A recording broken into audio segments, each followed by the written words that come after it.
네, 2011년 서울시장 보궐선거 출마했다가 박원순 전 시장에게 패했죠. 그리고 이제 10년 만에 다시 서울시장 선거에 도전합니다. 선거 구호 독하게 섬세하게 외치면서 종횡무진 현장 행보 이어가는 국민의힘 나경원 예비후보입니다. 나경원 후보 전화로 인터뷰합니다. 안녕하십니까? 네, 안녕하세요. 예, 안녕하세요. 네. 먼저 그 후보님 네. 머리 스타일을 바꾸셨던데요. 질끈 동염하셨습니다. 독한 다짐입니까? 네, 문제를 해결하겠다는 독한 다짐이고요. 예. 또 정부에 대한 독한 비판을 하겠다는 건 아닙니다. 예, 조금전에 독한 비판이라고 했었는데 예. 합리적인 비판을 네. 하고 또 잘하시는 건 잘하신다 그러고요. 제가 예. 사회 문제 같은 것도 네. 많이 말씀을 드려요. 요새는 네네. 아무래도 서울시장은 조금 더 생활의 문제도 많이 봐야 될 것 같아서 예. 그래서 정부에 대해서는 합리적 비판을 하고 있다는 말씀을 예. 드리고 문제 해결을 독하게 하겠다 이런 예. 뜻입니다. 문제 네. 해결을 독하게 하겠다는 마음가짐을 예. 다짐을 이제 머리 스타일로 네. 보여주셨습니다.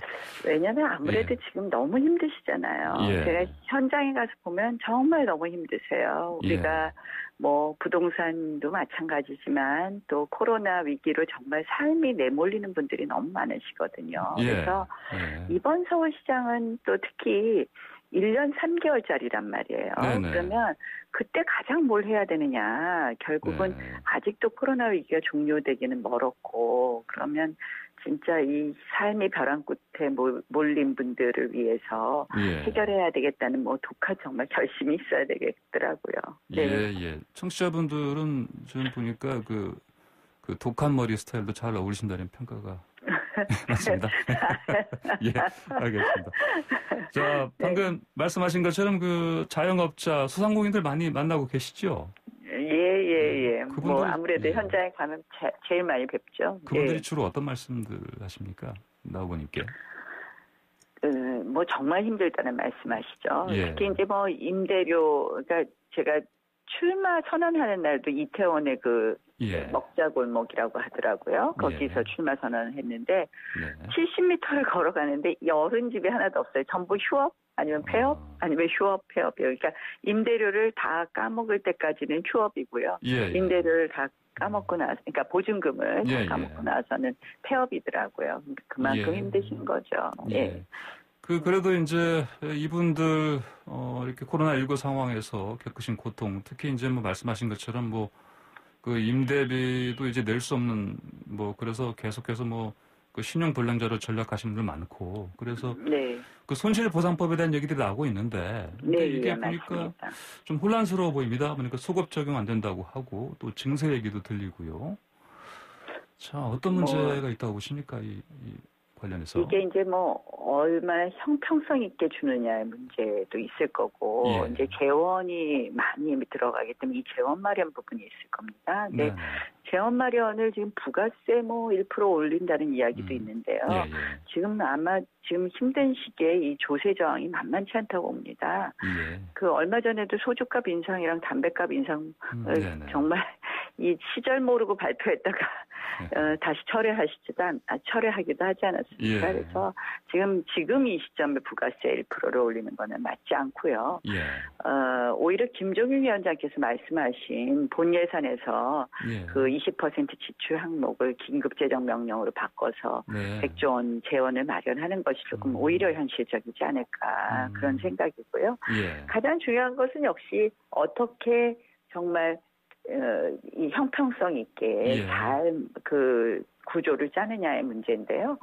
저는 이런 걸 보면서 늘 이제 이재명 지사 그런 얘기 많이 해요. 그냥 일괄적으로 다 주자. 그게 행정비용이 적게 든다. 이런 이야기를 많이 하시는데 사실은 국세청, 보험공단, 건강보험공단이랑 이렇게 우리가 협업만 하면 국세청 세무자료만 보면 우리가 충분히 가능할 것 같거든요. 그래서 그렇게 행정비용 많이 안 들고 그래서 그 구조만 세밀하게 짜면 좀 합리적인 보상이 되지 않을까 이렇게 생각합니다. 알겠습니다. 자, 그럼 이제 그 서울시장 후보로서 자신이 적임자다. 어떤 걸 가장 자신 있게 말씀할 수 있겠습니까?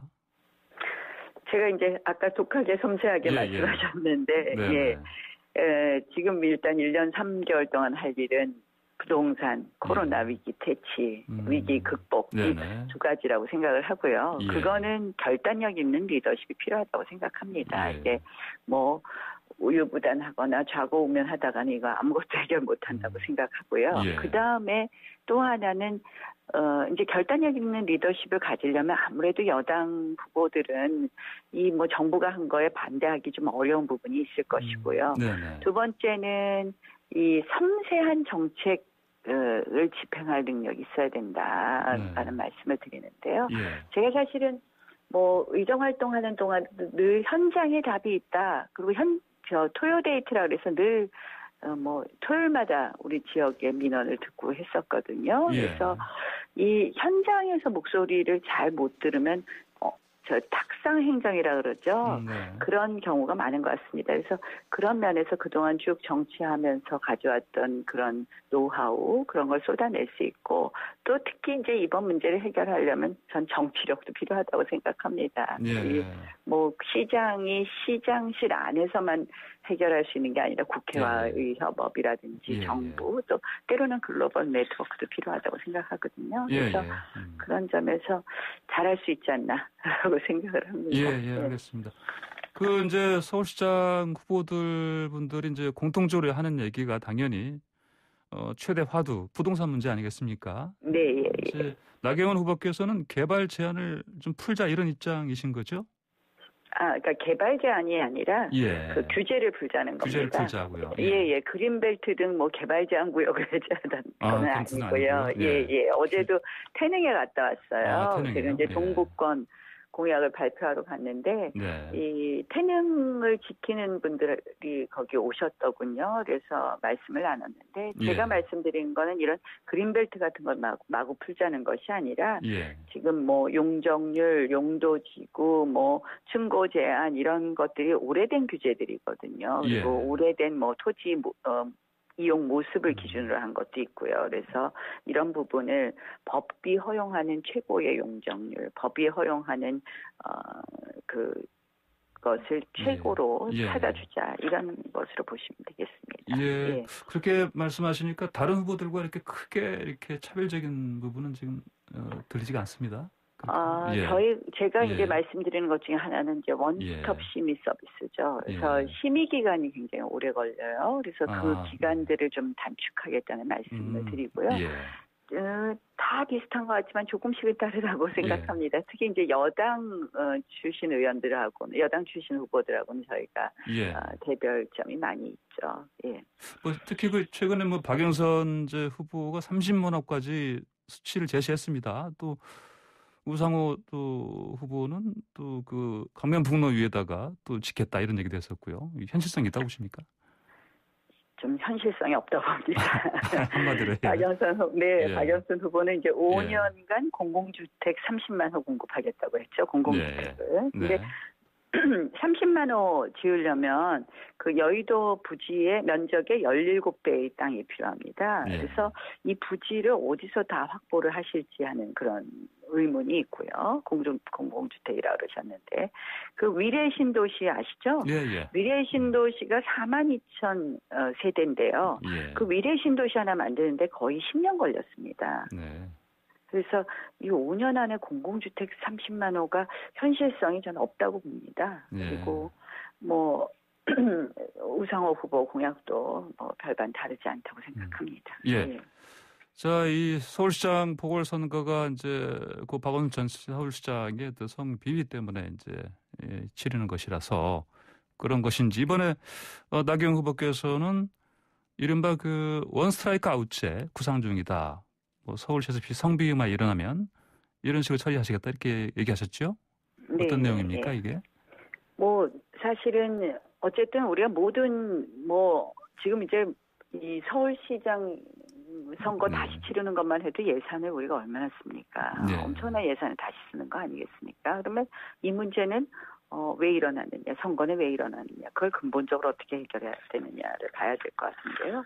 그래서 제가 그렇게 얘기했어요. 이 6층 시장실이라는 게 굉장히 주는 그 상징성이 있잖아요. 그래서 그 시장실 안 쓰겠다 그랬습니다. 그래서 그 시장실에는 성비위에 관련된 대책 부서가 좀 일할 수 있는 공간으로 하고요. 예. 그다음에 또 하나는 이제 원 스트라이크 아웃제뿐만 아니라 이런 성비 사건을 아주 독립적으로 조사할 수 있는 조사처를 마련하려고 합니다. 예, 예. 그리고 뭐 이런 문화를 전 좀 바꿔야 된다고 생각하는데 그래서 이 고위 공무원들은 이게 늘 폐쇄적인 그런 문화 또 그러니까 뭐 일단은 뭐 폐쇄적이거나 이 상명하복적 지극히 상명하복적인 문화도 바꿔야 되겠지만 예. 이 그런 의미에서 고위공직자들 그 사무실을 전부 다 유리 사무실로 해서 좀 개방감을 좀 확대해 볼까 그런 생각을 하고 있습니다. 예. 최근에 그 SNS 통해서는 배우 김혜리의 선행 소개하셨죠? 그 미혼부 김주한 씨 얘기. 이제 근데 이제 관련해서 뭐 또 제도를 좀 바꾸시겠다 개선하시는데 말씀하셨죠? 예.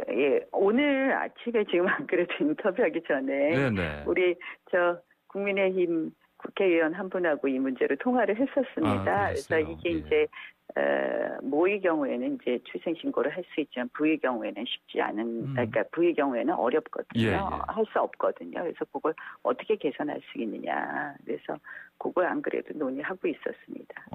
그러면 그거는 언제쯤 뭐 구체적으로 좀 뭐 입법할 수 있는 부분을 입법안을 이제 마련하는 걸 논의했으니까요. 좀 준비를 좀 해보려고. 안 그래도 지금 막 통화했는데 말씀하시는군요. 네.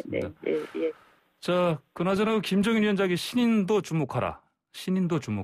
이 어떤 신인을 얘기하는 겁니까 이게? 뭐 김종인 위원장님께서는 이제 우리 경선에 주목하라 이런 말씀이시겠죠. 뭐 특정 후보를 뭐 염두에 두신 이야기는 아니시라고 그러시더라고요. 그래서 이제 우리 경선 시작됐는데 자꾸 이제 딴 쪽하고만 엮여서 뭐 안 오나니 안 나오니 나오 아니니 뭐 이렇게 나오니까 우리 경선을 좀 집중해달라 그 말씀이신 것 같더라고요. 그렇군요. 금태섭 전 의원이 지금 출마 선언하면서 국민의당 안철수 대표에게 이른바 제3지대 단일화 하자. 이렇게 제안했습니다. 안 대표가 이렇게 뭐 시큰둥한 반응 같긴 한데 아직까지는 이런 흐름 어떻게 보고 계십니까? 궁극적으로 지금 시민들께서 생각하시는 거는 좀 여당의 독주, 여당의 잘못된 정책에 대한 경고는 필요하다고 생각하시고 그래서 이번에는 야권에 표를 주시겠다는 분들이 많으시니까요. 어찌됐든 단일화 과정을 만들어 가야 되는 게 또 저희의 숙제라고 생각합니다. 알겠습니다. 지금 코로나19 상황에서 이제 이른바 민주당 쪽 그 대선 잠룡들, 주자들, 이제 주로 이제 뭐 이낙연 대표, 정세균 총리, 이재명 지사 이렇게 얘기를 하는데 이분들이 뭐 이익공유제, 뭐 손실보상제 여러 가지 안을 내놓고 있습니다. 이런 것도 보니까 하신 어떤 경쟁 구도를 일으키기도 하고요. 이런 상황 어떻게 좀 보고 계십니까? 그게 이제 좋은 경쟁 구도로 가면 좋은데 극단적 파퓰리즘 같은 걸 서로 막 내놓는 경우도 있는 것 같아요. 그래서 다행히 이익 공유제는 조금 수면 아래로 내려간 건 아닌가 이런 생각을 하는데요. 좀 이게 건전한 경쟁으로 가면 바람직하겠죠. 근데 지금은 좀 과열된 것 아닌가 이런 생각도 듭니다. 그래도 그 세 분의 안 중에서 좀 그나마 현실성이 있다 이런 거 좀 보이지 않으세요? 그래서 이제 손실보상 부분은 저희가 좀 아주 신중하게 형평성 있게 할 수 있는 부분을 보자는 거고요. 저도 그 부분에 대해서는 동의합니다. 알겠습니다. 마지막으로요. 김종인 위원장이 이제 문재인 정부 향해서 북한 원전 추진설 두고 이제 이적 행위다 이렇게 발언을 하면서 논란이 좀 커지고 있습니다. 여당 쪽에서는 또 선거 앞두고 이런 또 얘기하는 거 아니냐 이렇게 하면서 이제 막 논란이 좀 커지고 있습니다. 이 상황 어떻게 보고 계시는지요? 저는 정말 좀 참담해요. 왜냐하면 제가 이제 사실은 이 탈원전 정책이 잘못됐다라는 거는 우리가 참 많은 국민들이 걱정했던 부분이거든요. 이게 이렇게 간단한 문제가 아니다. 환경적으로도 원전이 오히려 나은 부분이 있고 LNG나 이런 것보다요. 일종의 경제성 문제도 그렇고 그래서 국민의견을 충분히 수렴하자 그랬고 제가 원내대표 당선된 다음에 제일 먼저 한 것이 탈원전 반대하시는 시민단체들과 시민단체들 출범식에 참석하면서 네. 그들과 함께 일했던 건데요. 네. 실질적으로 지금 뭐 경제성 부분에 대해서 완전히 엉터리로 경제성 부분에 대해서 이제 심사했다는 건 뭐 지금 수사도 되고 있고요. 그러더니 이제 민간인 사찰하는 것도 났죠. 근데 북한에다 원전을 지금 갖다 준다는 거는 상상하시겠습니까? 이 부분에 대해서 뭐 소설이라고 하고 뭐 박근혜 정부 때부터 검토한 거다라고 이야기를 또 이제 막 하시는데 아니 그러면 왜 그렇게 삭제를 했는지 긴급하게 그때 그런 이야기 했잖아요. 저 산업부 공무원이 신내림 했나 보다. 밤에 한밤중에 일요일 밤중에 가서 삭제했다는 거 아닙니까? 네네. 그러면 그게 숨길 일이 아니죠. 이렇게 조직적으로 은폐하고 있다는 것 자체는 우리가 강한 의심을 가질 수밖에 없다. 그래서 이 부분에 대해서는 저는 뭐 명명백백하게 정말 다 공개하자.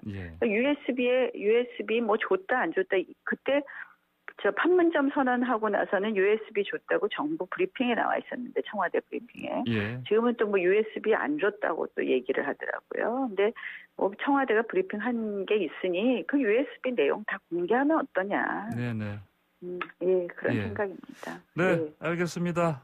나오고는 오늘 여기까지 듣겠습니다. 감사합니다. 네, 고맙습니다. 네. 지금까지 나경원 국민의힘 서울시장 보궐선거 예비후보와